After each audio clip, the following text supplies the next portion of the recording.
How to fix Instagram login problem on Chrome. Hey, what's up guys? Welcome back to our YouTube channel and let's get started. First thing first, you want to go ahead and open up your settings. At this section, scroll all the way below and tap on apps. Here again, search for Chrome. Once done, tap onto Chrome. Scroll below, then here you will see storage. Tap it and then clear the cache. Now once you do so, you have to open up your Chrome web browser. At the top search bar, simply type in instagram.com. Here tap on Login. Enter your credentials, then tap on Login. If this process is not working for you, then you can also use incognito mode. To do that, tap on the three-dot icon. Here you will see a new incognito tab.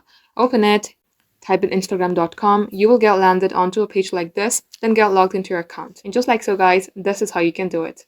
Thank you all for watching. We will catch you up in our next upload.